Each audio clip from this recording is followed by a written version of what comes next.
स्वागत करते हैं जी तुहाडे ही यूट्यूब चैनल अमन एजुकेशन के उपर। सो अज फिर हाज़र होए हैं तुहाडे लई एक नवीं क्लास लैके। अज की क्लास दे विच आपां भारतीय इतिहास का बहुत ही महत्वपूर्ण टॉपिक मौर्य साम्राज उहदे नाल संबंधित महत्वपूर्ण प्रश्न है जिहड़े ओह करांगे।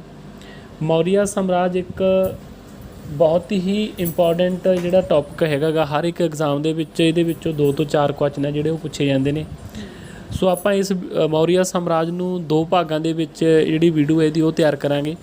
अज मौर्य साम्राज का आपां पहला भाग लैके हाज़र होए हैं जिहदे विच आपां लगभग 70 ਤੋਂ 75 जिहड़े प्रश्न होणगे वो डिस्कस करांगे।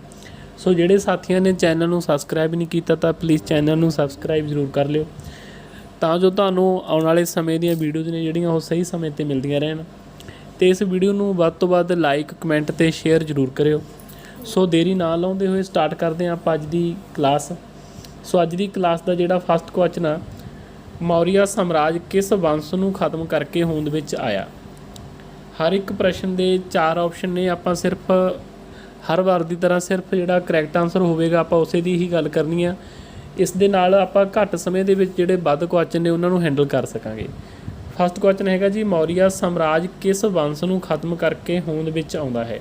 सो इसका जिहड़ा करैक्ट आंसर होवेगा ऑप्शन ए होवेगा जी नंद वंश। ठीक है जी, नंद वंश नूं खत्म करके जिहड़ा मौर्य साम्राज आ वो होंद दे विच आउंदा गा। प्रश्न नंबर 2, मौर्य वंश का संस्थापक मन्निया गया है। मौर्य साम्राज का संस्थापक किहनूं मन्निया गया जी, चंद्रगुप्त मौर्य नूं। ऑप्शन डी सही होवेगी। प्रश्न नंबर 3, मौर्य वंश की राजधानी सी। मौर्य वंश की राजधानी है जिहड़ी वो किहड़ी सीगी जी, Pataliputra. Option A is right answer. अगला प्रश्न देखते हैं जी, प्रश्न नंबर 4, मौर्य वंश होंद विच आया। ठीक है, आपां समा दसना गा 4 नंबर प्रश्न दे विच कि मौर्य साम्राज आ जिहड़ा कदों होंद दे विच आउंदा गा। सो इसदा जिहड़ा राइट आंसर हैगा वो हैगा जी ऑप्शन डी 322 BC दे विच। अगला प्रश्न देखते हैं जी, प्रश्न नंबर 5, चंद्रगुप्त मौर्य का जन्म मन्निया जाता है। ठीक है जी, 5 नंबर प्रश्न के विच पुछया कि चंद्रगुप्त मौर्य का जिहड़ा उहदा जन्म आ जिहड़ा वो कदों दा दस्सिया जांदा है। प्रश्न नंबर 5 दे विच सो इहदा जिहड़ा राइट आंसर हैगा वो हैगा जी 345 BC दे विच। Option C is right answer. अगला प्रश्न देखते हैं, प्रश्न नंबर 6, मौर्य साम्राज किन्ने भागां विच वंडिया सी। 6 नंबर प्रश्न के विच पुछया कि जिहड़ा मौर्य साम्राज आ वो किन्ने भागां दे विच वंडिया सी। ठीक है, ये 2 तरह के नाल क्वेश्चन आउंदा गा। जे तां आपां साम्राज की गल करते हैं तो उत्थे जिहड़ा आंसर असीं देवांगे 4। साम्राज आ जिहड़ा 4 भागां च वंडिया सी। जे समाज की गल करदे आंगे आपां भी समाज दे विच किन्ने तरह के लोग रहिंदे सीगे, किहड़े ओह कित्ते करदे सी, तां उहदे लई फिर जिहड़ा ऑप्शन डी है जिहड़ा 7 भागां दे विच वंडिया जाऊगा। ठीक है, इहनूं आपां ध्यान दे विच रखना। जे समाज की गल कीती जांदी है तां 7, जेकर साम्राज की कीती जांदी है तां 4। अगला प्रश्न देखते हैं जी, प्रश्न नंबर 7, किसनूं हरा के मौर्य वंश की नींह रखी गई। ठीक है, जिवें आपां पहलां गल कीती सी कि नंद वंश नूं खत्म करके, पर इत्थे हुण अपने कोले शासक का नाम दिता होया हैगा।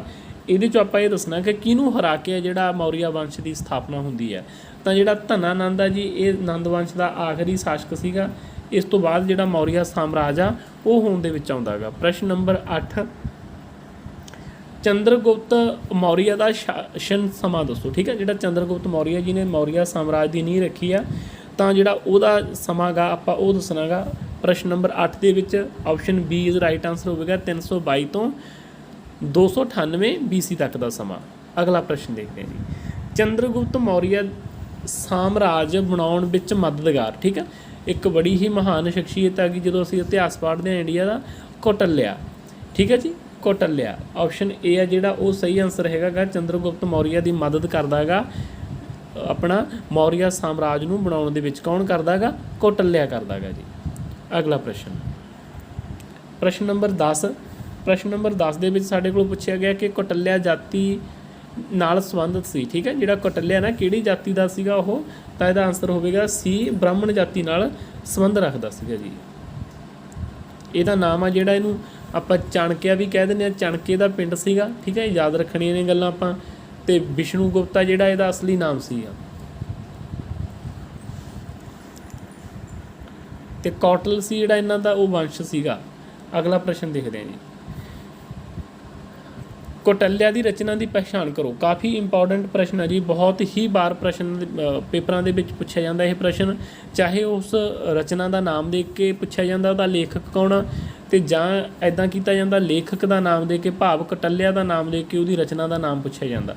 ਤੇ ਬਹੁਤ ਹੀ ਮਹੱਤਵਪੂਰਨ ਰਚਨਾ ਹੈਗੀ ਅਰਥ ਸ਼ਾਸਤਰ। ਪ੍ਰਸ਼ਨ ਦੇ ਵਿੱਚ ਪੁੱਛਿਆ ਸੀ ਕਿ ਕੌਟਲਿਆ ਦੀ ਰਚਨਾ ਦੀ ਪਹਿਚਾਣ ਕਰੋ, ਤਾਂ ਇਹਦਾ ਜਿਹੜਾ ਸਹੀ ਆਨਸਰ ਹੋਵੇਗਾ ਆਪਸ਼ਨ ਏ ਅਰਥ ਸ਼ਾਸਤਰ। ਅਗਲਾ ਪ੍ਰਸ਼ਨ ਦੇਖਦੇ ਹਾਂ ਜੀ। ਪ੍ਰਸ਼ਨ ਨੰਬਰ 12, ਕੌਟਲਿਆ ਚੰਦਰਗੁਪਤ ਦਾ ਰਿਹਾ ਸੀ। ਠੀਕ ਹੈ, ਇਹ ਵੀ ਬਹੁਤ ਵਾਰ ਪੇਪਰਾਂ ਦੇ ਵਿੱਚ ਆਏਗਾ ਕਿ ਕੌਟਲਿਆ ਗਾ ਜਿਹੜਾ ਉਹ ਚੰਦਰਗੁਪਤ ਦਾ ਕੀ ਰਿਹਾ ਸੀ, ਤਾਂ ਜਿਹੜਾ ਦਾ ਸਹੀ ਆਨਸਰ ਹੋਵੇਗਾ ਉਹ ਰਿਹਾ ਸੀਗਾ ਜੀ ਪ੍ਰਧਾਨ ਮੰਤਰੀ। ਠੀਕ ਹੈ, ਕਾਫੀ ਬੜਾ ਹੀ ਨਜ਼ਦੀਕ ਸੀਗਾ ਇਹ ਚੰਦਰਗੁਪਤ ਮੌਰੀਆ ਦੇ। ਅਗਲਾ ਪ੍ਰਸ਼ਨ ਦੇਖਦੇ ਹਾਂ ਜੀ। ਚਾਣਕਿਆ ਕਿਸ ਦਾ ਦੂਜਾ ਨਾਮ ਹੈ। ਪ੍ਰਸ਼ਨ ਨੰਬਰ 13 ਦੇ ਵਿੱਚ ਪੁੱਛਿਆ ਆਪਾਂ ਨੂੰ ਕਿ ਜਿਹੜਾ ਚਾਣਕਿਆ ਹੈਗਾ ਕਿਹਦਾ ਦੂਜਾ ਨਾਮ ਆ। ਆਪਾਂ ਪਹਿਲਾਂ ਹੀ ਗੱਲ ਕਰ ਚੁੱਕੇ ਹਾਂ ਕਿ ਕੌਟਲਿਆ ਦਾ ਗਾ ਨਾਮ ਜੀ। ਠੀਕ ਹੈ, ਕੌਟਲਿਆ, ਚਾਣਕਿਆ ਤੇ ਵਿਸ਼ਨੂਗੁਪਤ, ਇਹ ਤਿੰਨੋਂ ਨਾਮ ਨੇ ਜਿਹੜੇ ਇੱਕੋ ਹੀ ਸ਼ਖਸੀਅਤ ਦੇ ਨੇ। ਇਹਨੂੰ ਧਿਆਨ 'ਚ ਰੱਖਣਾ ਆਪਾਂ। ਜੇਕਰ ਇੱਦਾਂ ਪੁੱਛਿਆ ਜਾਂਦਾ ਕਿ ਉਹਦਾ ਅਸਲ ਨਾਮ ਕੀ ਸੀ ਜਾਂ ਬਚਪਨ ਦਾ ਨਾਮ ਕੀ ਸੀ, ਤਾਂ ਆਪਾਂ ਵਿਸ਼ਨੂਗੁਪਤ ਦੱਸਣਾ ਗਾ। ਫਿਰ ਇਹਨੂੰ ਧਿਆਨ 'ਚ ਰੱਖਣਾ ਇਹ ਗੱਲ ਨੂੰ। ਅਗਲਾ ਪ੍ਰਸ਼ਨ, ਕੌਟਲਿਆ ਦਾ ਕਿਹੜਾ ਨਾਮ ਨਹੀਂ ਰਿਹਾ। ਠੀਕ ਹੈ, ਆਹ ਦੇਖੋ ਇਸ ਪ੍ਰਸ਼ਨ ਦੇ ਵਿੱਚ ਜਿਹੜੀ ਆਪਾਂ ਪਹਿਲਾਂ ਗੱਲ ਕਰਕੇ ਹਟੇ ਹਾਂ ਕਿ ਕੌਟਲਿਆ ਦਾ 4 ਨਾਮ ਦਿੱਤੇ ਆ ਕਿ ਕਿਹੜਾ ਨਹੀਂ ਸੀ। ਵਿਸ਼ਨੂਗੁਪਤ ਮੈਂ ਤੁਹਾਨੂੰ ਪਹਿਲਾਂ ਹੀ ਦੱਸ ਚੁੱਕਿਆ, ਮੈਂ ਪਹਿਲਾਂ ਹੀ ਦੱਸ ਕੇ ਹਟਿਆ ਤੁਹਾਨੂੰ ਕਿ ਵਿਸ਼ਨੂਗੁਪਤ ਜਿਹੜਾ ਉਹਦੇ ਬਚਪਨ ਦਾ ਨਾਮ ਸੀ। ਚਾਣਕਿਆ ਵੀ ਉਹਦਾ ਨਾਮ ਸੀ। ਚਾਣਕਿਆ ਸੀ ਜਿਹੜਾ ਚਣਕ ਉਹਦੇ ਪਿੰਡ ਦਾ ਨਾਮ ਆ। ਕੌਟਲ ਉਹਦੇ ਦੇ ਵੰਸ਼ ਦਾ ਨਾਮ ਆ। ਇਹ ਤਿੰਨੋਂ ਨਾਮ ਆ ਜਿਹੜੇ ਕੌਟਲਿਆ ਦੇ ਨੇ, ਪਰ ਜਿਹੜਾ ਰਾਮਾਨੰਦ ਆ ਇਹ ਇਹਦੇ ਨਾਲ ਨਹੀਂ ਸੰਬੰਧਿਤ ਹੈਗਾ। ਇੱਥੇ ਆਪਾਂ ਨਹੀਂ ਦੱਸਣਾ ਹੈਗਾ। ਆਪਸ਼ਨ ਸੀ ਸਹੀ ਹੋਵੇਗਾ। ਅਗਲਾ ਪ੍ਰਸ਼ਨ ਦੇਖਦੇ ਹਾਂ। ਪ੍ਰਸ਼ਨ ਨੰਬਰ 15, ਅਰਥ ਸ਼ਾਸਤਰ ਦੇ ਕਿੰਨੇ ਭਾਗ ਹਨ। ਬਹੁਤ ਹੀ ਮਹੱਤਵਪੂਰਨ ਪ੍ਰਸ਼ਨ ਹੈ, ਇਹਨੂੰ ਧਿਆਨ 'ਚ ਰੱਖਣਾ। ਅਰਥ ਸ਼ਾਸਤਰ ਰਚਨਾ ਕਿਹਦੀ ਹੈਗੀ, ਕੌਟਲਿਆ ਦੀ। ਪ੍ਰਸ਼ਨ ਦੇ ਵਿੱਚ ਪੁੱਛਿਆ ਕਿ ਇਹਦੇ ਭਾਗ ਕਿੰਨੇ ਨੇ, ਤਾਂ option B is right answer ਹੋਵੇਗਾ। 15 ਭਾਗ ਨੇ ਜੀ ਅਰਥ ਸ਼ਾਸਤਰ ਦੇ। ਅਗਲਾ ਪ੍ਰਸ਼ਨ ਦੇਖਦੇ ਹਾਂ। ਅਰਥ ਸ਼ਾਸਤਰ ਦੀ ਤੁਲਨਾ ਕੀਤੀ ਜਾਂਦੀ ਹੈ। ਇਹ ਵੀ ਬੜਾ ਹੀ ਇੰਪੋਰਟੈਂਟ ਪ੍ਰਸ਼ਨ ਆ। ਕਿਹੜਾ ਅਰਥ ਸ਼ਾਸਤਰ ਗ੍ਰੰਥ ਸੀਗਾ ਕੌਟਲਿਆ ਦੇ ਦੁਆਰਾ ਰਚਨਾ ਕੀਤੀ ਆ, ਇਹਦੀ ਤੁਲਨਾ ਕੀ ਜਿਹੜੀ ਕਿਹੜੇ ਗ੍ਰੰਥ ਦੇ ਨਾਲ ਕੀਤੀ ਜਾਂਦੀ ਹੈ, ਤਾਂ ਦਾ ਪ੍ਰਿੰਸ ਦੇ ਨਾਲ ਇਹਦੀ ਤੁਲਨਾ ਜਿਹੜੀ ਕੀਤੀ ਜਾਂਦੀ ਹੈ। ਠੀਕ ਹੈ ਜੀ, option A is right answer. ਪ੍ਰਸ਼ਨ ਨੰਬਰ 17 ਦੇਖਦੇ ਹਾਂ। ਅਰਥ ਸ਼ਾਸਤਰ ਵਿੱਚ ਗੱਲ ਕੀਤੀ ਗਈ ਹੈ, ਮਤਲਬ ਇਹ ਬਣ ਗਿਆ ਵੀ ਜਿਹੜਾ ਅਰਥ ਸ਼ਾਸਤਰ ਆ ਇਹਦਾ ਵਿਸ਼ਾ ਕੀ ਆ। ਨਾਂ ਦੇ ਆਧਾਰ ਤੋਂ ਤਾਂ ਇੱਦਾਂ ਲੱਗ ਸਕਦਾ ਗਾ ਵੀ ਅਰਥ ਵਿਵਸਥਾ ਦੀ ਹੀ ਗੱਲ ਕੀਤੀ ਗਈ ਹੋਵੇਗੀ, ਪਰ ਨਹੀਂ, ਇਹਨੂੰ ਧਿਆਨ 'ਚ ਰੱਖਣਾ ਗਾ ਆਪਾਂ ਨੇ। ਅਰਥ ਸ਼ਾਸਤਰ ਦਾ ਜਿਹੜਾ ਵਿਸ਼ਾ ਗਾ ਨਾ ਉਹ ਨੀਤੀ ਸ਼ਾਸਤਰ ਦਾ ਹੀ ਵਿਸ਼ਾ ਗਾ ਇਹਦੇ ਵਿੱਚ। ਆਪਸ਼ਨ ਡੀ ਸਹੀ ਹੋਵੇਗਾ। ਅਗਲਾ ਪ੍ਰਸ਼ਨ ਦੇਖਦੇ ਹਾਂ ਜੀ। 18 ਨੰਬਰ ਪ੍ਰਸ਼ਨ, ਅਰਥ ਸ਼ਾਸਤਰ ਵਿੱਚ ਰਾਜ ਪ੍ਰਬੰਧ ਲਈ ਕਿਹੜਾ ਸਿਧਾਂਤ ਹੈ। ਪ੍ਰਸ਼ਨ ਨੰਬਰ 18 ਦੇ ਵਿੱਚ ਪੁੱਛਿਆ ਆਪਣੇ ਕੋਲੇ ਕਿ ਅਰਥ ਸ਼ਾਸਤਰ ਵਿੱਚ ਰਾਜ ਪ੍ਰਬੰਧ ਨੂੰ ਚਲਾਉਣ ਦੀ ਗੱਲ ਕੀਤੀ ਹੈ, ਤਾਂ ਕਿਹੜੇ ਸਿਧਾਂਤ ਦੀ ਗੱਲ ਕੀਤੀ ਹੈ। ਠੀਕ ਹੈ, ਸਪਤਾਂਗ ਸਿਧਾਂਤ ਦੀ ਗੱਲ ਕੀਤੀ ਹੈ ਜੀ। ਆਪਸ਼ਨ ਸੀ ਸਹੀ ਹੋਵੇਗਾ। ਠੀਕ ਹੈ, ਇਹਦੇ ਵਿੱਚ 7 ਤਰ੍ਹਾਂ ਦੀਆਂ ਮਤਲਬ ਕਿ ਨੀਤੀਆਂ ਦੱਸੀਆਂ ਨੇ ਕਿ ਸਾਮਰਾਜ ਨੂੰ ਚਲਾਉਣ ਦੇ ਲਈ ਕਿਹੜੇ ਕਿਹੜੇ ਸਿਧਾਂਤ ਆ ਜਿਹੜੇ ਜ਼ਰੂਰੀ ਹੁੰਦੇ ਨੇ, ਤਾਂ ਸਪਤਾਂਗ ਸਿਧਾਂਤ ਆ ਜਿਹੜਾ ਉਹ ਦੱਸਿਆ ਗਿਆ ਹੈਗਾ ਅਰਥ ਸ਼ਾਸਤਰ ਦੇ ਵਿੱਚ। ਅਗਲਾ ਪ੍ਰਸ਼ਨ ਦੇਖਦੇ ਹਾਂ ਆਪਾਂ। ਪ੍ਰਸ਼ਨ ਨੰਬਰ 19, ਅਰਥ ਸ਼ਾਸਤਰ ਸਭ ਤੋਂ ਪਹਿਲਾਂ ਮਿਲੀ। ਠੀਕ ਆ, ਇਹਦਾ ਮਤਲਬ ਇਹ ਬਣਦਾ ਹੈਗਾ ਕਿ ਕਿਹੜਾ ਇਤਿਹਾਸਕਾਰ ਸੀਗਾ ਜਿਹਨੂੰ ਇਹ ਰਚਨਾ ਗੀ ਜਿਹੜੀ ਸਭ ਤੋਂ ਪਹਿਲਾਂ ਮਿਲਦੀ ਹੈਗੀ। ਇਹ ਪ੍ਰਸ਼ਨ ਤੁਹਾਨੂੰ ਬਹੁਤ ਹੀ ਘੱਟ ਦੇਖਣ ਨੂੰ ਮਿਲੇਗਾ ਕਿਤਾਬਾਂ ਦੇ ਵਿੱਚ ਕਿ ਅਰਥ ਸ਼ਾਸਤਰ ਦੀ ਖੋਜ ਜਾਂ ਇਹ ਕਿਹਦੇ ਹੱਥ ਲੱਗੀ ਹੈਗੀ ਇਹ ਜਿਹੜੀ ਰਚਨਾ ਹੈਗੀ, ਤਾਂ ਇਹਦਾ ਜਿਹੜਾ ਰਾਈਟ ਆਨਸਰ ਹੋਵੇਗਾ R Ram Shastri. Option A R Ram Shastri. ਅਗਲਾ ਪ੍ਰਸ਼ਨ ਦੇਖਦੇ ਹਾਂ ਜੀ। ਪ੍ਰਸ਼ਨ ਨੰਬਰ 20, ਅਰਥ ਸ਼ਾਸਤਰ ਪਹਿਲੀ ਵਾਰ ਪ੍ਰਾਪਤ ਹੋਈ। ਠੀਕ ਆ, ਉੱਥੇ ਆਪਾਂ ਉਸ ਸ਼ਖਸੀਅਤ ਦਾ ਨਾਮ ਦੱਸਿਆ ਸੀ, ਪਰ ਇੱਥੇ ਜਿਹੜੀ ਗੱਲ ਹੈਗੀ ਆਪਾਂ ਸਮੇਂ ਦੀ ਗੱਲ ਕੀਤੀ ਹੈ ਕਿ ਅਰਥ ਸ਼ਾਸਤਰ ਆ ਜਿਹੜਾ ਕਿਹੜੇ ਸਮੇਂ ਦੇ ਵਿੱਚ ਸਾਡੇ ਸਾਹਮਣੇ ਆਉਂਦਾ ਗਾ। ਰਚਨਾ ਚਾਹੇ ਬਹੁਤ ਪੁਰਾਣੀ ਆ, ਪਰ ਖੋਜਾਂ ਦੇ ਥਰੂ ਸਾਨੂੰ ਕਦੋਂ ਇਹ ਰਚਨਾ ਗੀ ਜਿਹੜੀ ਮਿਲਦੀ ਹੈ। ਪ੍ਰਸ਼ਨ ਨੰਬਰ 20, ਇਹਦਾ ਜਿਹੜਾ ਕਰੈਕਟ ਆਨਸਰ ਹੋਵੇਗਾ ਉਹ ਹੋਵੇਗਾ ਜੀ option C is right answer ਹੋਵੇਗਾ। ਠੀਕ ਹੈ, 1909 ਦੇ ਵਿੱਚ ਮਿਲਦੀ ਹੈਗੀ। ਅਗਲਾ ਪ੍ਰਸ਼ਨ ਦੇਖਦੇ ਹਾਂ ਜੀ। ਪ੍ਰਸ਼ਨ ਨੰਬਰ 21, ਕੌਟਲਿਆ ਦਾ ਬਚਪਨ ਦਾ ਨਾਮ ਕੀ ਸੀ। ਠੀਕ ਹੈ, ਪਹਿਲਾਂ ਮੈਂ ਕਈ ਵਾਰੀ ਇਹ ਗੱਲ ਆਪਾਂ ਕਰ ਚੁੱਕੇ ਹਾਂ ਪਿਛਲੇ ਕੁਐਸਚਨਾਂ ਦੇ ਵਿੱਚ, ਤਾਂ ਉਹਦਾ ਨਾਮ ਕੀ ਸੀਗਾ ਜੀ, ਵਿਸ਼ਨੂਗੁਪਤ ਸੀਗਾ ਨਾਮ। ਠੀਕ ਹੈ ਜੀ, ਵਿਸ਼ਨੂਗੁਪਤ ਇਜ਼ ਰਾਈਟ ਆਨਸਰ। ਅਤੇ ਇੱਕ ਤੁਹਾਡੇ ਸਾਰਿਆਂ ਲਈ ਜਾਣਕਾਰੀ ਹੈ, ਅਤੇ ਜੇਕਰ ਕੋਈ ਸਾਥੀ ਮਾਸਟਰ ਕੇਡਰ SST ਦੇ ਵਾਸਤੇ ਜਿਹਦੇ ਵਿੱਚ ਹਿਸਟਰੀ ਅਤੇ ਪੋਲੀਟੀਕਲ ਸਾਇੰਸ 'ਤੇ ਜੇਕਰ ਤੁਸੀਂ MCQ ਦੀਆਂ PDF ਫਾਈਲਸ ਲੈਣਾ ਚਾਹੁੰਦੇ ਹੋ ਤਾਂ ਜਿਹੜਾ ਨੰਬਰ ਦਿੱਤਾ ਤਾਂ ਇਹਦੇ 'ਤੇ ਕੰਟੈਕਟ ਕਰ ਸਕਦੇ ਹੋ। ਇਸ ਤੋਂ ਇਲਾਵਾ ਇੱਕ WhatsApp ਗਰੁੱਪ ਆ ਜਿਹੜਾ ਉਹ ਵੀ ਚੱਲ ਰਿਹਾ ਗਾ, तो उस ग्रुप के हर रोज़ ही 2 टैसट जोड़े मास्टर केडर के सिलेबस के अकॉर्डिंग लै जाते हैं। जेकर कोई विद्यार्थी उस ग्रुप का हिस्सा बनना चाहता है तो इस दिते हुए नंबर पर कंटैक्ट कर सकता जी 98 776 38 309। अगला प्रश्न देखते हैं आप। सैंड्रोकोट्स कौन सी, बड़ा ही इंपॉर्टेंट क्वेश्चन है जी ये, ठीक है। सैंड्रोकोट्स कौन सी 22 नंबर प्रश्न के पूछा गया। देखो सैंड्रोकोट्स कौन सी, इत्थे 4 ऑप्शन ने। मौर्य शासक के लिए वरत्या हुआ शब्द है, ठीक है। किहड़े लिए, चंद्रगुप्त मौर्य के वास्ते ही वरत्या सीगा, ठीक है। सैंड्रोकोट्स किहनूं कहा गया गा, मौर्य शासक नूं। उहदे विचों किहड़े शासक नूं कहा, तां चंद्रगुप्त मौर्य नूं। अगला प्रश्न देखते हैं जी, प्रश्न नंबर 23, राजनीति का पितामह कहा गया है। 23 नंबर प्रश्न के विच आपां नूं पुछया कि राजनीति का पितामह गा जिहड़ा वो किस नूं कहा गया गा, तां उहदा सही आंसर हैगा जी कौटिल्या नूं ही राजनीति का पितामह मन्निया गया गा। अगला प्रश्न हैगा जी सल्यूकस कौन सी, ठीक है। सल्यूकस कौन सी गा जिहड़ा इहदा सही आंसर होवेगा 24 नंबर प्रश्न का, तां इहदा अपना डी ऑप्शन सही होवेगी, बी ते सी सही ने। देखो बी ते सी किद्दां सही हुंदे ने, जिहड़ा सल्यूकस है ना यह सिकंदर दा राजदूत सीगा, है ना, इस पक्षों तो यह बी सही हो गया। पर जिहड़ा सल्यूकस सी ना इहने की कीता सी, चंद्रगुप्त मौर्य दे नाल मतलब कि अपनी बेटी की शादी कर दिंदा गा। सो इस तरह फिर चंद्रगुप्त का की बन जाता गा, चंद्रगुप्त का सौहरा बनता गा, ठीक है। ऑप्शनों के मुताबिक फिर जिहड़ा ऑप्शन डी आ वो राइट होवेगा, बी ते सी सही होणगे। अगला प्रश्न देख लेंगे आप। चंद्रगुप्त ते सल्यूकस विचकार लड़ाई हुई, ठीक है। सल्यूकस किहदा मतलब कि राजदूत हैगा, वो सिकंदर का, ठीक है। इत्थे आपां हुण लड़ाई दसनी है कि 25 नंबर प्रश्न के विच पुछया किहड़े समय दे विच हुंदी है, तां option D is right answer 305 BC दे विच हुंदी है जी। ये भी काफ़ी इंपॉर्टेंट है प्रश्न। हर एक प्रश्न है जिहड़ा तुहानूं मतलब कि पेपर ऑफ व्यू के ढंग लैवल तो ही आपां उसनूं इस दे विच सीरीज़ दे विच सैट कीता गा। कोई भी क्वेश्चन तुहानूं इदां नहीं लगेगा, ठीक है। हर एक क्वेश्चन तुहाडे लई बड़ा ही महत्वपूर्ण होवेगा। हेलना कौन सी, 26 नंबर प्रश्न के विच अपने को पूछा कि हेलना कौन सी। 26 नंबर प्रश्न का जिहड़ा सही आंसर होवेगा ए ते सी, ठीक है। ए ते सी सही होवेगा, ठीक है। हुण ए ते सी किवें सही होवेगा, देखो हेलना सी ना जिहड़ी वो सल्यूकस की बेटी सी। जिवें हुण मैं तुहानूं पहलां दस के हटिया कि सल्यूकस ने की कीता सी, चंद्रगुप्त मौर्य दे नाल उहदी शादी करती सी। फिर ऑप्शनां दे मुताबिक की बन जांदा गा, सल्यूकस की बेटी ते चंद्रगुप्त मौर्य की पत्नी, ठीक है। इत्थे फिर ए ते सी दोने ही राइट हो जाएंगे। अगला प्रश्न देखते हैं आप। सल्यूकस चंद्रगुप्त नूं किन्ने खेतर दिंदा है, ठीक है। मतलब कि जो हार जाता ना सल्यूकस ते दोनों की लड़ाई होंदी है चंद्रगुप्त मौर्य की, तो फिर वो कुछ खेतर दिंदा गा। 27 नंबर प्रश्न च आपने पूछा, आप वो दसना गा कि किन्ने खेतर दिंदा गा, तो 4 खेतर दिंदा गा जी, ठीक है। अगला प्रश्न देखते हैं।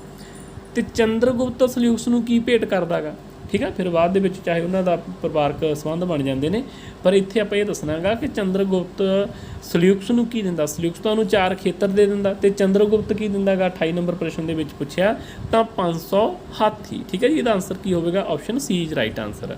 अगला प्रश्न देखते हैं आप। अगला हैगा जी मैक्सथनीज किस दा राजदूत सी। 29 नंबर प्रश्न के विच दसना आपां कि मैक्सथनीज किस दा राजदूत सीगा, ते वो किहदा सीगा जी, option C is right answer Seleucus दा सीगा। इन्हां नूं ना ध्यान च रखना गा, हर बार ही पेपरां च इदां दे क्वेश्चन पूछे जाते हैं कि मैक्सथनीज किहदे समय आया जां किस दा राजदूत सीगा, है ना। ते मैक्सथनीज किहदा राजदूत सीगा जी, सल्यूकस दा, ते सल्यूकस किहदा सी, सिकंदर दा, ठीक है। ते भारतीय शासक किहड़े दे समय दे विच आउंदे ने, चंद्रगुप्त मौर्य के समय दे विच। अगला प्रश्न देखते हैं आप। मैक्सथनीज किस दे दरबार विच आया, जिवें आपां पहलां ही गल कीती है किहदे दरबार दे विच आएगा, तो इसदा राइट आंसर की हो जाएगा, चंद्रगुप्त मौर्य दे, option C is right answer. अगला प्रश्न देखते हैं जी। अगला प्रश्न भी काफ़ी इंपॉर्टेंट है। इंडिका पुस्तका इसका रचेता दसना आपां कौन है जी, ठीक है। इंडिका पुस्तक का जिहड़ा रचेता है वो कौन है, मैक्सथनीज आ, ठीक है। काफ़ी महत्वपूर्ण किताब हैगी ये, उस समय के सानू प्रशासन की जी जानकारी हैगी वो दिंदी हैगी, ठीक है। पाटलीपुत्र का जिहड़ा भी उस समय का मतलब कि सिस्टम चलदा सी, प्रशासनिक संबंध चलदा सीगा, जिहड़ा मौर्य सम्राट का प्रशासनिक सिस्टम सी, उहदे बारे जानकारी सानू मैक्सथनीज की रचना जिहड़ी इंडिका तो मिलती है। अगला प्रश्न देखते हैं आप। देखो मैक्सथनीज किसनूं पॉलीबोथा आखदा है, ठीक है। ये किहनूं आखदा गा, पाटली पुत्र नूं आखदा, ठीक है जी। मैक्सथनीज किस नूं पॉलीबोथा का नाम दिंदा, ਕਿਹਨੂੰ ਦਿੰਦਾ ਹੈਗਾ? ਪਾਟਲੀਪੁੱਤਰ ਨੂੰ। ਤੇ ਪਾਟਲੀਪੁੱਤਰ ਦਾ ਨਾਮ ਕੀ ਹੈਗਾ ਅੱਜ? ਪਟਨਾ। ਤੇ ਪਟਨਾ ਕਿੱਥੇ ਸਥਿਤ ਆ? ਬਿਹਾਰ ਦੇ ਵਿੱਚ। ਅਗਲਾ ਪ੍ਰਸ਼ਨ ਦੇਖਦੇ ਆਪਾਂ। ਮੈਕਸਨੀ ਚੰਦਰਗੁਪਤ ਨੂੰ ਆਖਦਾ ਹੈ। ਹੁਣ ਮੈਕਸਨੀ ਜਾਂ ਜਿਹੜਾ ਉਹ ਚੰਦਰਗੁਪਤ ਨੂੰ ਕੀ ਆਖਦਾ ਹੈਗਾ? 33 ਨੰਬਰ ਪ੍ਰਸ਼ਨ ਦਾ ਉਹ ਆਖਦਾ ਹੈਗਾ ਜੀ ਸੈਂਡਰੋਕੋਟਸ। ਠੀਕ ਹੈ, ਸੈਂਡਰੋਕੋਟਸ ਆਖਦਾ ਹੈਗਾ। ਅਗਲਾ ਪ੍ਰਸ਼ਨ, ਇੰਡੀਕਾ ਪੁਸਤਕ ਵਿੱਚ ਮੌਰੀਆ ਸਮਾਜ ਕਿੰਨੇ ਹਿੱਸਿਆਂ ਵਿੱਚ ਵੰਡਿਆ ਹੈ? ਆਪਾਂ ਸ਼ੁਰੂ 'ਚ ਗੱਲ ਕੀਤੀ ਸੀ, ਜੇਕਰ ਸਾਮਰਾਜ ਦੀ ਗੱਲ ਕਰਨੀ ਹੈ ਤਾਂ 4, ਜੇ ਸਮਾਜ ਦੀ ਗੱਲ ਕਰਨੀ ਹੈਗੀ ਤਾਂ ਫਿਰ ਇਹਦਾ ਆਨਸਰ ਹੋਵੇਗਾ 7। Option C is right answer. ਠੀਕ ਹੈ, ਸਮਾਜ ਨੂੰ 7 ਭਾਗਾਂ ਦੇ ਵਿੱਚ ਵੰਡਿਆ ਗਿਆ ਸੀ। ਅਗਲਾ ਪ੍ਰਸ਼ਨ ਦੇਖਦੇ ਹਾਂ ਜੀ, ਮੁਦਰਾ ਰਾਖਸ਼ ਕਿਤਾਬ ਦਾ ਰਚੇਤਾ। ਠੀਕ ਹੈ, ਕਾਫੀ ਇੰਪੋਰਟੈਂਟ ਹੈ ਵੀ। ਮੁਦਰਾ ਰਾਖਸ਼ ਦਾ ਜਿਹੜਾ ਰਚੇਤਾ ਹੈਗਾ ਉਹ ਕੌਣ ਹੈ ਜੀ? ਵਿਸਾਖਾ ਦੱਤ ਦੀ ਰਚਨਾ ਹੈਗੀ ਇਹ। ਮੁਦਰਾ ਰਾਖਸ਼ ਵਿਸਾਖਾ ਦੱਤ। ਠੀਕ ਹੈ, ਇੰਡੀਕਾ ਮੈਕਸਨੀਜ਼ ਇਹ ਕਾਫੀ ਮਹੱਤਵਪੂਰਨ ਲੇਖਕ ਹੋਏ ਨੇ ਤੇ ਬੜੀਆਂ ਹੀ ਮਹੱਤਵਪੂਰਨ ਇਹ ਰਚਨਾਵਾਂ ਨੇ। ਅਗਲਾ ਪ੍ਰਸ਼ਨ ਦੇਖਦੇ ਹਾਂ ਆਪਾਂ, ਚੰਦਰਗੁਪਤ ਨੇ ਧਰਮ ਅਪਣਾਇਆ। ਠੀਕ ਹੈ, ਚੰਦਰਗੁਪਤ ਆ ਜਿਹੜਾ ਚੰਦਰਗੁਪਤ ਮੌਰੀਆ 36 ਨੰਬਰ ਪ੍ਰਸ਼ਨ ਦੇ ਵਿੱਚ ਪੁੱਛਿਆ ਕਿ ਕਿਹੜਾ ਧਰਮ ਉਹਨੇ ਗ੍ਰਹਿਣ ਕਰ ਲਿਆ ਸੀਗਾ? ਜੈਨ ਧਰਮ। ਠੀਕ ਹੈ ਜੀ, ਜੈਨ ਧਰਮ। ਅਗਲਾ ਪ੍ਰਸ਼ਨ, ਚੰਦਰਗੁਪਤ ਨੇ ਜੈਨ ਧਰਮ ਦੀ ਸਿੱਖਿਆ ਪ੍ਰਾਪਤ ਕੀਤੀ। 37 ਨੰਬਰ ਪ੍ਰਸ਼ਨ ਦੇ ਵਿੱਚ ਆਪਾਂ ਦੱਸਣਾ ਕਿ ਚੰਦਰਗੁਪਤ ਨੇ ਜਿਹੜੀ ਜੈਨ ਧਰਮ ਦੀ ਸਿੱਖਿਆ ਪ੍ਰਾਪਤ ਕੀਤੀ ਆ ਕਿੱਥੋਂ ਕੀਤੀ ਆ? ਭੱਦਰਬਾਹੂ ਤੋਂ। ਕਿੱਥੋਂ ਕੀਤੀ ਹੈ ਜੀ? ਭੱਦਰਬਾਹੂ ਤੋਂ। ਭੱਦਰਬਾਹੂ ਬਾਰੇ ਆਪਾਂ ਚੰਗੀ ਤਰ੍ਹਾਂ ਤੁਸੀਂ ਜਾਣ ਚੁੱਕੇ ਹੋਵੋਗੇ ਕਿਉਂਕਿ ਆਪਾਂ ਜੈਨ ਧਰਮ ਦੀ ਕਲਾਸ ਲਗਾਈ ਸੀ, ਉਹਦੇ ਵਿੱਚ ਆਪਾਂ ਇਹਨਾਂ ਬਾਰੇ ਗੱਲਬਾਤ ਕਰ ਚੁੱਕੇ ਹਾਂ। ਅਗਲਾ ਕੁਐਸਚਨ ਦੇਖਦੇ ਨੇ, ਪ੍ਰਸਿਸ਼ਟ ਪ੍ਰਵਾਹਨ ਕਿਤਾਬ ਦਾ ਰਚੇਤਾ ਹੈ। 38 ਨੰਬਰ ਪ੍ਰਸ਼ਨ ਦੇ ਵਿੱਚ ਆਪਾਂ ਦੱਸਣਾ ਕਿ ਪ੍ਰਸਿਸ਼ਟ ਪ੍ਰਵਾਹਨ ਕਿਤਾਬ ਆ ਜਿਹੜੀ ਇਹਦਾ ਰਚੇਤਾ ਕੌਣ ਆ? 38 ਨੰਬਰ ਪ੍ਰਸ਼ਨ ਦਾ ਇਹਦਾ ਆਨਸਰ ਹੈਗਾ ਜੀ ਹੇਮਚੰਦਰ ਸੂਰੀ। ਠੀਕ ਹੈ, ਇਹ ਵੀ ਕਾਫੀ ਇੰਪੋਰਟੈਂਟ ਆ ਪ੍ਰਸ਼ਨ, ਹੇਮਚੰਦਰ ਸੂਰੀ। ਪਲੀਜ਼ ਜਾਂ ਤਾਂ ਇਹਨਾਂ ਨੂੰ ਤੁਸੀਂ ਦੇਖੋ ਨੋਟ ਡਾਊਨ ਕਰਦੇ ਜਾਇਓ, ਆਪਣੇ ਹੱਥਾਂ ਦੇ ਨਾਲ ਲਿਖ ਕੇ ਨਾ ਨੋਟਸ ਵੀ ਤੁਸੀਂ ਤਿਆਰ ਕਰ ਸਕਦੇ ਹੋ। ਅਗਲਾ ਪ੍ਰਸ਼ਨ ਦੇਖਦੇ ਹਾਂ ਜੀ, ਇੰਡੀਕਾ ਪੁਸਤਕ ਵਿੱਚ ਵਰਣਨ ਹੈ। ਆਪਾਂ ਪਹਿਲਾਂ ਗੱਲ ਕਰ ਚੁੱਕੇ ਹਾਂ ਇਹਦੇ ਬਾਰੇ। ਇੰਡੀਕਾ ਪੁਸਤਕ ਮੈਕਸਨੀ ਜੀ ਲਿਖੀ ਹੈ ਤੇ ਕਾਹਦਾ ਵਰਣਨ ਕੀਤਾ ਹੋਇਆ ਹੈਗਾ? 39 ਨੰਬਰ ਪ੍ਰਸ਼ਨ ਦੇ ਵਿੱਚ ਪੁੱਛਿਆ ਤਾਂ ਪ੍ਰਸ਼ਾਸਨ ਦਾ ਜਿਹੜਾ ਇਹਦੇ ਵਿੱਚ ਵਰਣਨ ਆ ਉਹ ਕੀਤਾ ਹੋਇਆ। ਅਗਲਾ ਪ੍ਰਸ਼ਨ ਦੇਖਦੇ ਹਾਂ ਜੀ, ਅਹਿਨਾਨੂਰ ਤੇ ਪੂਰਨਾਨੂਰ ਕਿਸ ਭਾਸ਼ਾ ਦੇ ਗ੍ਰੰਥ ਹਨ? ਇਹ ਵੀ ਇੰਪੋਰਟੈਂਟ ਆ ਜੀ ਕੁਐਸਚਨ। 40 ਨੰਬਰ ਪ੍ਰਸ਼ਨ 'ਚ ਪੁੱਛਿਆ ਕਿ ਅਹਿਨਾਨੂਰ ਤੇ ਪੂਰਨਾਨੂਰ ਕਿਹੜੀ ਭਾਸ਼ਾ ਦੇ ਗ੍ਰੰਥ ਨੇ? ਤਾਂ ਇਹ ਤਾਮਿਲ ਭਾਸ਼ਾ ਦੇ ਗ੍ਰੰਥ ਆ ਜੀ। ਅਗਲਾ ਪ੍ਰਸ਼ਨ ਦੇਖਦੇ ਆਪਾਂ, ਸੁਦਰਸ਼ਨ ਝੀਲ ਦਾ ਨਿਰਮਾਣ ਕਿਸ ਦੇ ਸਮੇਂ ਹੋਇਆ? 41 ਨੰਬਰ ਪ੍ਰਸ਼ਨ 'ਤੇ ਪੁੱਛਿਆ ਆਪਾਂ ਨੂੰ ਕਿ ਸੁਦਰਸ਼ਨ ਝੀਲ ਦਾ ਨਿਰਮਾਣ ਕਿਹਦੇ ਸਮੇਂ ਹੁੰਦਾ? ਤਾਂ ਚੰਦਰਗੁਪਤ ਮੌਰੀਆ। ਸਹੀ ਆਨਸਰ ਹੋਵੇਗਾ ਆਪਸ਼ਨ ਏ। ਅਗਲਾ ਪ੍ਰਸ਼ਨ ਜੀ, ਕਿਹੜਾ ਖੇਤਰ ਚੰਦਰਗੁਪਤ ਮੌਰੀਆ ਨੇ ਨਹੀਂ ਜਿੱਤਿਆ? ਠੀਕ ਹੈ ਜੀ, 42 ਨੰਬਰ ਪ੍ਰਸ਼ਨ 'ਚ ਆਪਾਂ ਨੂੰ ਪੁੱਛਿਆ ਕਿ ਇਹਨਾਂ ਦੇ ਵਿੱਚੋਂ ਕਿਹੜਾ ਗਾ ਜਿਹੜਾ ਨਹੀਂ ਜਿੱਤਿਆ? ਤਾਂ ਇਹਦੇ ਵਿੱਚੋਂ ਆਪਸ਼ਨ ਡੀ ਸਹੀ ਹੋਵੇਗਾ, ਸਾਰੇ ਹੀ ਜਿੱਤੇ ਨੇ। ਮਾਲਵਾ, ਗੁਜਰਾਤ, ਮਹਾਰਾਸ਼ਟਰ। ਤਾਂ ਚੰਦਰਗੁਪਤ ਮੌਰੀਆ ਜਿਹੜਾ ਉਹ ਸ਼ਖਸੀਅਤ ਆ ਜਿਹੜਾ ਭਾਰਤ ਦੇ ਵਿੱਚ ਸਾਮਰਾਜ ਨੂੰ ਖੜਾ ਕਰਦਾ ਹੈਗਾ। ਅਗਲਾ ਜੀ, ਅਗਲਾ ਪ੍ਰਸ਼ਨ 43 ਨੰਬਰ ਪ੍ਰਸ਼ਨ ਦੇ ਵਿੱਚ ਕੀ ਪੁੱਛਿਆ ਗਿਆ ਹੈਗਾ ਕਿ ਮੁਦਰਾ ਰਾਖਸ਼ ਕਿਤਾਬ ਵਿੱਚ ਚੰਦਰਗੁਪਤ ਨੂੰ ਦੱਸਿਆ ਗਿਆ ਹੈਗਾ। ਠੀਕ ਹੈ, ਜਿਹੜੀ ਮੁਦਰਾ ਰਾਖਸ਼ ਕਿਤਾਬ ਆ ਜਿਹਦਾ ਰਚੇਤਾ ਵਿਸਾਖਾ ਦੱਤ ਹੈਗਾ ਤੇ ਵਿਸਾਖਾ ਦੱਤ ਦੀ ਰਚਨਾ ਗੀ ਮੁਦਰਾ ਰਾਖਸ਼, ਤੇ ਉਹਨੇ ਮਤਲਬ ਕਿ ਆਪਣਾ ਚੰਦਰਗੁਪਤ ਨੂੰ ਕੀ ਆਖਿਆ ਹੈਗਾ?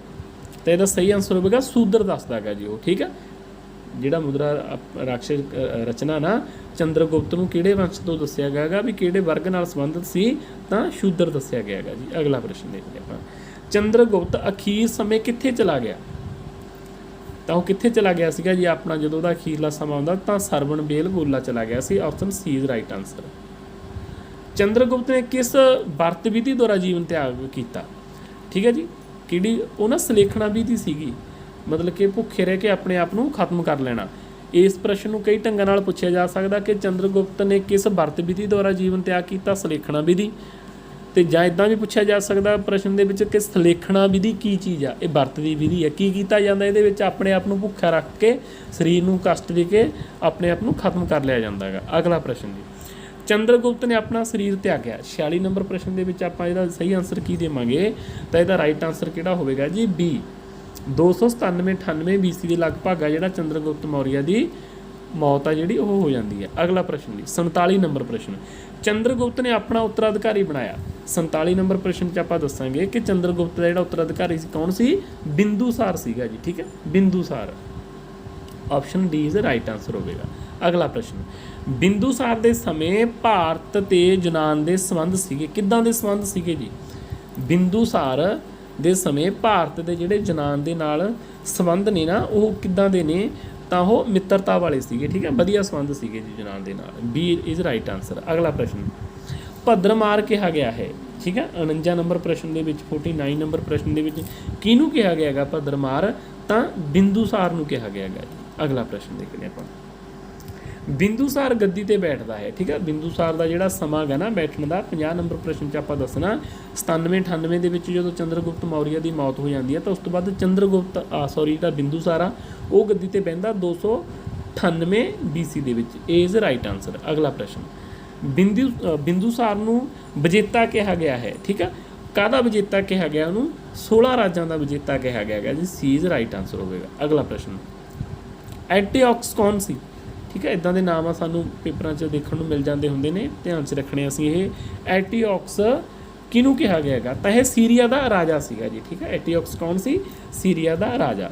ਅਗਲਾ ਪ੍ਰਸ਼ਨ ਦੇਖਦੇ ਹਾਂ, 53 ਨੰਬਰ ਪ੍ਰਸ਼ਨ, ਬਿੰਦੂਸਾਰ ਕਿਸ ਧਰਮ ਨੂੰ ਸੰਰਖਣ ਦਿੰਦਾ ਹੈ? ਠੀਕ ਹੈ, ਕਹਿਣ ਦਾ ਮਤਲਬ ਇਹ ਆ ਵੀ ਉਹ ਕਿਹੜੇ ਧਰਮ ਨੂੰ ਆਪਣੇ ਰਾਜ ਦੇ ਵਿੱਚ ਇੱਕ ਮਾਨਤਾ ਗੀ ਜਿਹੜੀ ਉਹ ਦੇ ਦਿੰਦਾ ਗਾ? ਤਾਂ ਉਹ ਅਜੀਵਕਾ ਧਰਮ ਨੂੰ ਅਪਣਾਉਂਦਾ ਗਾ। ਇਹ ਧਿਆਨ 'ਚ ਰੱਖਣਾ ਗਾ ਜੀ, ਠੀਕ ਹੈ। ਜਿਹੜੇ ਮੌਰੀਆ ਸਮਰਾਜ ਦੇ ਰਾਜੇ ਹੋਏ ਉਹਦੇ ਵਿੱਚੋਂ ਬਿੰਦੂਸਾਰ ਆ ਨਾ ਜਿਹੜਾ ਅਜੀਵਕਾ ਸੰਪਰਦਾਇ ਆ ਜਿਹੜੀ ਉਹਨੂੰ ਮਤਲਬ ਕਿ ਸੰਰਖਣ ਦਿੰਦਾ ਗਾ। ਅਗਲਾ ਪ੍ਰਸ਼ਨ, ਕਿਸ ਮੌਰੀਆ ਸ਼ਾਸਕ ਨੂੰ ਅਮਿੱਤਰ ਘਾਤ ਕਿਹਾ ਗਿਆ ਹੈਗਾ? ਠੀਕ ਹੈ, ਕਿਸ ਮੌਰੀਆ ਸਾਮਰਾਜ ਨੂੰ ਅਮਿੱਤਰ ਘਾਤ ਕਿਹਾ ਗਿਆ ਹੈਗਾ? ਤਾਂ ਇਹਦਾ ਰਾਈਟ ਆਂਸਰ ਕਿਹੜਾ ਹੋਵੇਗਾ? ਬਿੰਦੂਸਾਰ। ਠੀਕ ਹੈ, ਅਮਿੱਤਰ ਘਾਤ ਦਾ ਅਰਥ ਵੀ ਪੁੱਛ ਲਿਆ ਜਾਂਦਾ ਕਈ ਵਾਰੀ। ਦੇਖੋ, ਅਮਿੱਤਰ ਘਾਤ, ਅਮਿੱਤਰ ਦਾ ਮਤਲਬ ਬਣ ਜਾਂਦਾ ਗਾ ਦੁਸ਼ਮਣ, ਘਾਤ ਦਾ ਮਤਲਬ ਹੁੰਦਾ ਖਾਤਮਾ ਕਰਨ ਵਾਲਾ। ਅਮਿੱਤਰ ਘਾਤ ਦਾ ਮਤਲਬ ਕੀ ਬਣ ਗਿਆ? ਦੁਸ਼ਮਣਾਂ ਨੂੰ ਖਤਮ ਕਰਨ ਵਾਲਾ। ਅਗਲਾ ਪ੍ਰਸ਼ਨ ਦੇਖਦੇ ਹਾਂ ਜੀ ਆਪਾਂ, ਬਿੰਦੂਸਾਰ ਸਮੇਂ ਕਿਹੜਾ ਰਾਜਦੂਤ ਆਇਆ? ਠੀਕ ਹੈ, 55 ਨੰਬਰ ਪ੍ਰਸ਼ਨ ਦੇ ਵਿੱਚ ਆਪਣੇ ਕੋਲ ਪੁੱਛਿਆ ਗਾ ਕਿ ਕੌਣ ਆਇਆ ਸੀਗਾ? ਤਾਂ ਉਦੋਂ ਕੌਣ ਆਇਆ ਸੀਗਾ ਜੀ? ਡਾਈਮੈਕਸ ਆਇਆ ਸੀਗਾ, ਠੀਕ ਹੈ, ਡਾਈਮੈਕਸ ਆਇਆ ਸੀ। ਅਗਲਾ ਪ੍ਰਸ਼ਨ, 56 ਨੰਬਰ ਪ੍ਰਸ਼ਨ, ਬਿੰਦੂਸਾਰ ਸਮੇਂ ਅਸ਼ੋਕ ਗਵਰਨਰ ਸੀ। ਇਹ ਵੀ ਕਾਫੀ ਇੰਪੋਰਟੈਂਟ ਹੈ ਜੀ ਪ੍ਰਸ਼ਨ। ਤਾਂ ਕਿੱਥੋਂ ਦਾ ਸੀਗਾ ਅਸ਼ੋਕ ਆ ਜਿਹੜਾ ਗਵਰਨਰ? ਤਾਂ ਉਹ ਬਿਦਸਤਾ ਦਾ ਸੀਗਾ ਜੀ, ਠੀਕ ਹੈ, ਬਿਦਸਤਾ ਦਾ। Option A is right answer. ਅਗਲਾ ਪ੍ਰਸ਼ਨ, ਬਿੰਦੂਸਾਰ ਦੀ ਮੌਤ ਦਾ ਸਮਾਂ ਹੈ। ਠੀਕ ਹੈ, ਹੁਣ ਇਹਦੇ ਵਿੱਚ ਅਸੀਂ ਦੱਸਣਾ ਗਾ ਕਿ ਬਿੰਦੂਸਾਰ ਦਾ ਜਿਹੜੀ ਮੌਤ ਹੁੰਦੀ ਆ ਤਾਂ ਉਹ ਕਿਹੜੇ ਸਮੇਂ ਦੇ ਵਿੱਚ ਹੁੰਦੀ ਹੈਗੀ? ਤਾਂ 273 BC ਦੇ ਵਿੱਚ ਬਿੰਦੂਸਾਰ ਦੀ ਮੌਤ ਹੋ ਜਾਂਦੀ ਹੈ ਜੀ। ਅਗਲਾ ਪ੍ਰਸ਼ਨ, ਅਸ਼ੋਕ ਕਿਸ ਭਾਸ਼ਾ ਦਾ ਸ਼ਬਦ ਹੈ? ਇੱਦਾਂ ਦੇ ਪ੍ਰਸ਼ਨ ਪੇਪਰਾਂ 'ਚ ਅਕਸਰ ਹੀ ਦੇਖਣ ਨੂੰ ਮਿਲ ਜਾਂਦੇ ਨੇ ਕਿ ਅਸ਼ੋਕ ਕਿਸ ਭਾਸ਼ਾ ਦਾ ਸ਼ਬਦ ਹੈਗਾ? ਤਾਂ ਅਸ਼ੋਕ ਹੈਗਾ ਜੀ ਜਿਹੜਾ ਸੰਸਕ੍ਰਿਤ ਭਾਸ਼ਾ ਦਾ ਸ਼ਬਦ ਆ। Option A is right answer. ਅਗਲਾ ਪ੍ਰਸ਼ਨ, ਅਸ਼ੋਕ ਦਾ ਅਰਥ ਮੰਨਿਆ ਗਿਆ ਹੈ। 59 ਨੰਬਰ ਪ੍ਰਸ਼ਨ 'ਚ ਆਪਾਂ ਦੱਸਣਾ ਕਿ ਅਸ਼ੋਕ ਦਾ ਅਰਥ ਕੀ ਹੈਗਾ? ਤਾਂ ਬੀ ਇੱਥੇ ਸਹੀ ਆਂਸਰ ਹੋਵੇਗਾ, ਪੇਨਲੈਸ। ਠੀਕ ਹੈ, ਦੁੱਖਾਂ ਤੋਂ ਰਹਿਤ। ਪੇਨਲੈਸ ਵੀ ਲਿਖਿਆ ਆ ਸਕਦਾ ਪੇਪਰ 'ਚ ਆਪਾਂ ਨੂੰ, ਤੇ ਦੁੱਖਾਂ ਤੋਂ ਰਹਿਤ, ਇਹਨੂੰ ਧਿਆਨ 'ਚ ਰੱਖਣਾ ਗਾ। ਅਗਲਾ ਪ੍ਰਸ਼ਨ, ਅਸ਼ੋਕ ਗੱਦੀ ਤੇ ਬੈਠਦਾ ਹੈ। ਠੀਕ ਹੈ, ਕਾਫੀ ਇੰਪੋਰਟੈਂਟ ਹੈ ਜੀ ਇਹ ਵੀ ਪ੍ਰਸ਼ਨ। 60 ਨੰਬਰ ਪ੍ਰਸ਼ਨ ਦੇ ਵਿੱਚ ਆਪਣੇ ਕੋਲ ਪੁੱਛਿਆ ਗਿਆ ਹੈਗਾ ਕਿ ਅਸ਼ੋਕ ਗੱਦੀ ਤੇ ਬੈਠਦਾ ਹੈ। ਦੇਖੋ ਇੱਥੇ ਨਾ 272 BC ਲਿਖਿਆ ਹੋਇਆ, ਹਾਲਾਂਕਿ ਇਹਦਾ ਜਿਹੜਾ ਕਰੈਕਟ ਆਂਸਰ ਹੈ ਨਾ ਉਹ 273 ਹੈਗਾ। ਠੀਕ ਹੈ, ਧਿਆਨ 'ਚ ਰੱਖਿਓ ਤੁਸੀਂ, 273। ਠੀਕ ਹੈ, 73 ਆ ਨਾ ਕਿ 72। ਠੀਕ ਹੈ, ਅਗਲਾ ਪ੍ਰਸ਼ਨ ਦੇਖਦੇ ਇੱਥੇ ਆਪਾਂ ਨੂੰ ਬੀ ਨੂੰ ਸਹੀ ਮੰਨ ਲੈਂਦੇ ਆਂਗੇ। ਅਗਲਾ ਪ੍ਰਸ਼ਨ ਜੀ, ਅਸ਼ੋਕ ਦਾ ਰਾਜ ਅਭਿਲੇਖ ਹੋਇਆ। 61 ਨੰਬਰ ਪ੍ਰਸ਼ਨ ਦੇ ਵਿੱਚ ਆਪਾਂ ਦੱਸਣਾ, ਦੇਖੋ ਉਹਦਾ ਨਾ ਜਿਹੜਾ ਰਾਜ ਅਭਿਲੇਖ ਸੀਗਾ ਅਸ਼ੋਕ ਦਾ, ਇਹ ਦੋ ਗੱਲਾਂ ਨੇ ਯਾਦ ਰੱਖਣੀਆਂ ਨੇ। ਗੱਦੀ ਤੇ ਉਹ 273 'ਚ ਬੈਠਦਾ, ਪਰ ਜਿਹੜਾ ਉਹਦਾ ਰਾਜ ਅਭਿਲੇਖ ਹੁੰਦਾ ਉਹ 269 BC ਦੇ ਵਿੱਚ ਹੁੰਦਾ ਗਾ। ਠੀਕ ਹੈ, 269 BC ਦੇ ਵਿੱਚ ਹੁੰਦਾ ਗਾ। ਅਗਲਾ ਪ੍ਰਸ਼ਨ ਜੀ, ਅਸ਼ੋਕ ਦੀ ਮਾਤਾ ਦਾ ਕੀ ਨਾਮ ਸੀ? 62 ਨੰਬਰ ਪ੍ਰਸ਼ਨ 'ਚ ਆਪਾਂ ਨੂੰ ਪੁੱਛਿਆ ਗਿਆ ਹੈਗਾ ਕਿ ਅਸ਼ੋਕ ਆ ਜਿਹੜਾ, ਅਸ਼ੋਕ ਦੀ ਮਾਤਾ ਦਾ ਨਾਮ ਕੀ ਸੀ? ਤਾਂ ਉਹਦਾ ਨਾਮ ਸੀਗਾ ਜੀ ਸੁਬਦਾਰੰਗੀ। ਠੀਕ ਹੈ, ਏ ਇਜ਼ ਰਾਈਟ ਆਂਸਰ ਹੋਵੇਗਾ। ਅਗਲਾ ਪ੍ਰਸ਼ਨ, ਕਿਸ ਅਭਿਲੇਖ ਵਿੱਚ ਅਸ਼ੋਕ ਦਾ ਨਾਮ ਅਸ਼ੋਕ ਮਿਲਦਾ ਹੈ? ਠੀਕ ਹੈ, ਕਾਫੀ ਇੰਪੋਰਟੈਂਟ ਨੇ ਜਿਹੜੇ ਅਸ਼ੋਕ ਦੇ ਅਭਿਲੇਖ ਨੇ, ਉਹਦੇ ਵਿੱਚੋਂ ਵੀ ਤਾਂ ਸਾਨੂੰ ਕੁਐਸਚਨ ਆ ਜਿਹੜੇ ਪੇਪਰਾਂ ਦੇ ਵਿੱਚ ਅਕਸਰ ਹੀ ਪੁੱਛੇ ਜਾਂਦੇ ਆ। ਤਾਂ ਕਿਹੜੇ ਅਭਿਲੇਖ ਦੇ ਵਿੱਚ ਉਹਦਾ ਨਾਮ ਅਸ਼ੋਕ ਮਿਲਦਾ? ਤਾਂ ਮਾਸਕੀ ਤੇ ਗੁਰਜਰਾ ਅਭਿਲੇਖ ਦੇ ਵਿੱਚੋਂ। ਆਪਸ਼ਨ ਡੀ ਸਹੀ ਹੋਵੇਗਾ, ਕਿਉਂਕਿ ਇੱਥੇ ਏ 'ਚ ਮਾਸਕੀ ਤੇ ਬੀ ਗੁਰਜਰਾ। ਠੀਕ ਹੈ, ਇਹਨਾਂ ਦੇ ਵਿੱਚ ਹੀ ਮਤਲਬ ਕਿ ਅਸ਼ੋਕ ਦਾ ਨਾਮ ਆ ਜਿਹੜਾ ਅਸ਼ੋਕ ਮਿਲਦਾ ਗਾ। ਅਗਲਾ ਪ੍ਰਸ਼ਨ ਦੇਖਦੇ ਹਾਂ, 64 ਨੰਬਰ ਪ੍ਰਸ਼ਨ ਦੇ ਵਿੱਚ ਹੈਗਾ, ਅਸ਼ੋਕ ਦੁਆਰਾ ਕਿੰਨੇ ਭਰਾਵਾਂ ਦਾ ਕਤਲ ਕੀਤਾ ਮੰਨਿਆ ਗਿਆ ਹੈ? 64 ਨੰਬਰ ਪ੍ਰਸ਼ਨ ਦੇ ਵਿੱਚ ਇਹ ਸੀ, ਆਪਾਂ ਸਿੰਪਲ ਜਿਹਾ ਕੁਐਸਚਨ ਸਾਰਿਆਂ ਨੂੰ ਹੀ ਆਉਂਦਾ ਹੋਣਾ ਤੁਹਾਨੂੰ। 99 ਭਰਾਵਾਂ ਨੂੰ ਮਾਰ ਕੇ ਦੱਸਿਆ ਜਾਂਦਾ ਇਤਿਹਾਸ ਦੇ ਵਿੱਚ ਕਿ ਅਸ਼ੋਕ ਆ ਜਿਹੜਾ ਉਹ ਗੱਦੀ ਸੰਭਾਲਦਾ ਗਾ। ਅਗਲਾ ਪ੍ਰਸ਼ਨ, ਕਲਿੰਗਾ ਆਧੁਨਿਕ ਕਿਸ ਰਾਜ ਵਿੱਚ ਹੈ? ਇਹ ਵੀ ਕਾਫੀ ਇੰਪੋਰਟੈਂਟ ਹੈ ਜੀ। ਠੀਕ ਹੈ, ਕਲਿੰਗਾ ਦਾ ਯੁੱਧ ਆ ਜਿਹੜਾ ਉਹ ਵੀ ਆਪਾਂ ਪੜ੍ਹ ਰਹੇ ਹਾਂ, ਅੱਗੇ ਪੜ੍ਹਾਂਗੇ। ਤੇ 65 ਨੰਬਰ ਪ੍ਰਸ਼ਨ 'ਚ ਪੁੱਛਿਆ ਕਿ ਕਲਿੰਗਾ ਗਾ ਨਾ ਜਿਹੜਾ ਉਹ ਕਿਹੜੇ ਰਾਜ 'ਚ ਆ, ਤਾਂ ਉੜੀਸਾ ਦੇ ਵਿੱਚ ਆ ਜੀ। ਇਹ ਬਹੁਤ ਹੀ ਇੰਪੋਰਟੈਂਟ ਆ ਕੁਐਸਚਨ, ਧਿਆਨ 'ਚ ਰੱਖਣਾ ਇਹ ਉੜੀਸਾ ਦੇ ਵਿੱਚ ਆ। ਐਪੀਗ੍ਰਾਫੀ ਕਿਹੜੀ ਕਲਾ ਹੈ?